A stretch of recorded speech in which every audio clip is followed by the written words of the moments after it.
that I'm really a visionary. I like to come up with ideas and see how best I can put them into practice. So my real trade is being an accountant. I'm an accountant. I started off in banking, and then I moved into studying accounts because I realized that mastering the figures will enable me to figure how best I can manage money. I'm able to keep excess money. So that has really been my core, the accounting aspect of it. And being an accountant, I end up going into several other businesses. So other businesses, like I started a restaurant for my mom and actually oversee it, which is Mommy's Homestyle, which is on Mollines Road. And my dad operates a garage. That's the same Homestyle? Homestyle, yeah. And my dad operates a garage that he put me to be a part of to help him, because the family now started to look up to my guidance, and I started to give them financial advice and offer my financial support wherever I needed to help build the infrastructure. So they tend to now look up to me as the person that will come up with the next big idea that will help them to move to that next level. Where do you think that comes from? That came from my dad. When I started at the bank, my first vision was to buy a car. I always wanted to because I can't figure myself being a Thai and taking a bus. So that was the most irritating thing ever. So while I'm at the bank, at the time it was CIBC, at the front desk, I've always put on my suspenders and always looked the part. I've never dressed for the job I have. I've always dressed for the job that I want. So I was very good friends with the bank manager, and people sometimes wonder if I'm the bank manager at the front desk, because my front desk area was next to the bank manager's office. And we become very good friends, and persons start recognize how people friendly I am. So they start coming to me and asking me to do stuff that was not really in my power. But because of my people person and how I can communicate with people within the organization, I started to get things done. So even the manager sometimes step out and say, "Ron, can you get this done for me?" And it's not in my reach, but because I know the people who can get that done, then that confidence started to develop, not just with the staff that I worked with, but it works well with the consumers. Because the walk-in clients now, eventually, when I started my business, they're the one that actually started to give me their cards to do and flyers to do. So I really started off there doing little cards, little flyers. While working there, when I go home in the afternoon, I communicate with my graphic designer, and him just take the work. Or sometimes he's there at home, and I just send information to him, and him just get it done, email it to me, or even have it printed, and I get it up to me. And I started to establish myself with different printers. So they started to know me more, started extending credit to me. So, Ron, yeah, I like your spirit. So that worked. And being that type of person, know to interact and adding value to people, people start becoming more trustworthy to you. So at some point, they never remember how much money I owe them. They say, "Ron, just pay me when you have it." So because they become that comfortable. Because I've always stick to my guns. If I tell you that I'm going to give you something Tuesday, I'm going to give it to you on Tuesday. If I owe a bill and I say I'm going to pay it on Tuesday, I'm going to make sure that I meet that obligation. And that is what I've used in my development in business, to stick to your word. So your word becomes money. And I've used that from ever since. So how long ago you left corporate world and actually started working for yourself? 5 years ago. 5 years ago, I actually took the plunge, because after I left from the bank, I went into work at a chartered accounting firm that I learned how to do a full working paper. Started to do just financial accounts, which was really fun. So that when I decided at that point that it was working out for me at that time, so I decided to say, well, let's jump into this thing full time. And then Damien actually said, "Ron, I'm going to jump too." And we just decided to jump off together, and we started to do this thing together. I'm sure there were challenges. The first year, I said, and this is what always really catch me and what really surprised me, the first month when Damien said to me, again, because at the time he was working at an IT school, so he had something there, because we both was working full time. And he said, for the first month, Ron, again, we're going to decide, so again pay part of the rent and we pay part. And the first month, we actually pay a part for me and I pay a part. The second month, he came to me paying his part. I said, no, the business can pay that part, no. So the second month worked out well, and from that blessing we got a good, that job ended up, from that point, we started to interact more. The customers I was dealing with me now started to come more because they realized I was more full-time. So things was beginning to pick up, and it was becoming pretty much okay. So what were the challenges? The challenges we had, I wouldn't say there was much of challenges. I don't really like to look at anything really negative. Because although a lot of business people may say, well, I have challenges with financing and stuff like that, what I did first before I jumped that plunge was to make sure that I have at least 8 months salary put down just in case this don't work. So if I collapse, I know that I have 8 months to find a job. So, and I use my personal home PC to start the business, and my other partner, Damon, actually uses home PC to start the business there. So I never had to go to the bank, and we just build from that. So that 8 months salary now remain there, and our investment aside there as a cushion, just in case things don't work. But I never went into it believing that it not going to work.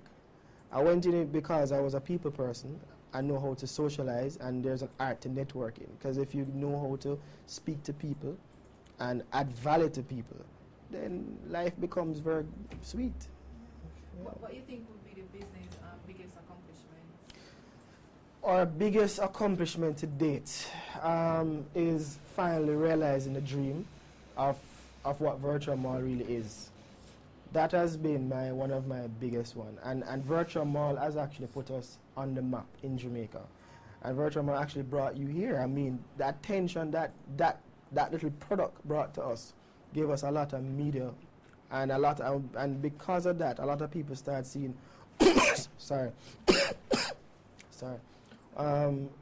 start recognizing what is this Virtual Mall, what is this all about, and it started to ring. And when persons start realizing how the concept works, it was an even more impressive journey. So at this point, although the Virtual Mall has not really reached its potential, because before it even started break even, it has to reach 100. Mm-hmm. The plan was to reach 100 within 3 years, so we're planning to make losses for 3 years. Invest into this model. And we turn it on, and within the first year we actually accomplished 30, which was far quicker than what we expected. The second year we actually reached 70 now. So in the third year that we're looking at, saying that at that point we're supposed to reach 100, we're going to actually reach close to 200 by next year.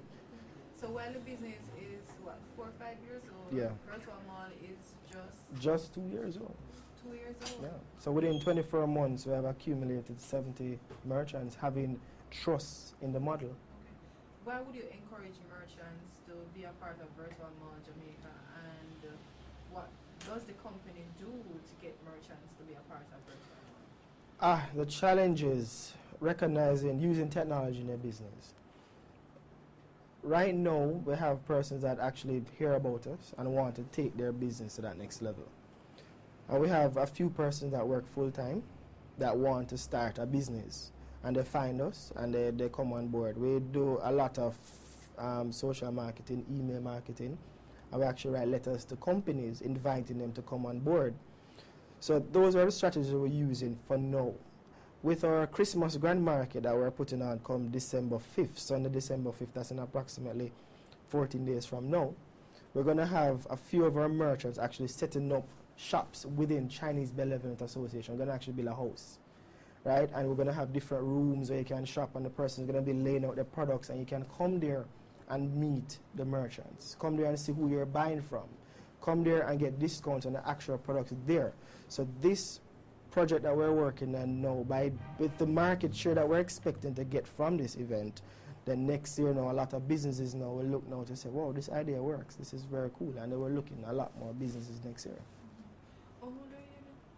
30 as of April 16, so I'm looking at about, so I'm 30-year-old. 30 this year. Well, next year I'm 31. Okay. Yes. Okay. Right.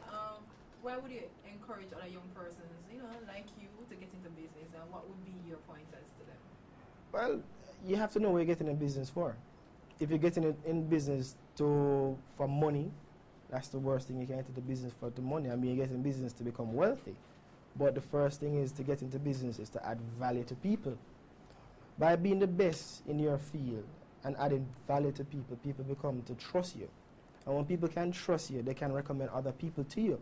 So when you have an overwhelming of people wanting to do business with you, then you see the fruits of what you're doing. So my advice always to young people is that we remain humble, focus, work hard. Time is not something that you watch. You just do what you have to do to get the job done, and always keep a very good reputation in the market. And that reputation goes a far way when somebody calls your name. And you found that to work for you? I found it to reach this far, and I remember when I was leaving the bank and I approached one of my clients, because I still keep those clients up to this day. The clients that I've lost is clients that have gone out of business. I haven't lost any of our clients since I've started, so they have always been with us till the older clients become family, till we start addressing each other as uncles. So I've called a few of my suppliers uncle, a few of my customers uncle, because they're bigger people for me, but I've looked up to them and they have always shared their ideas with me and encouragement.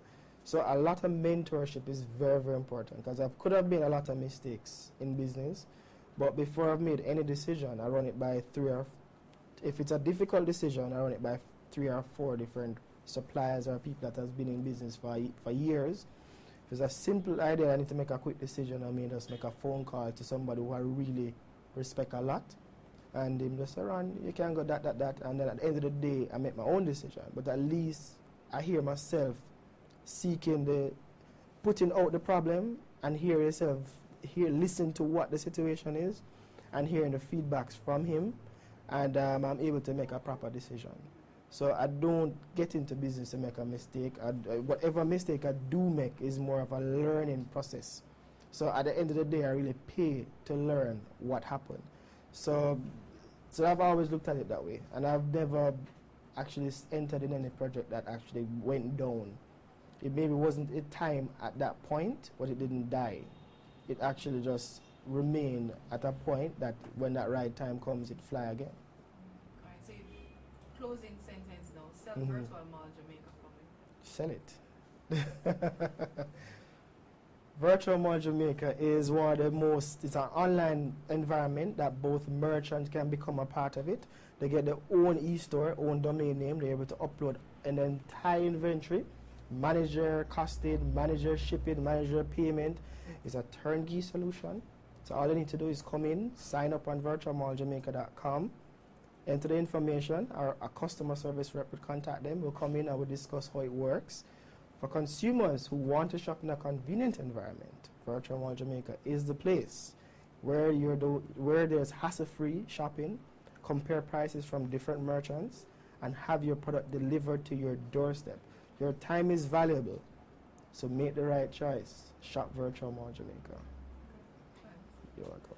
So I love that.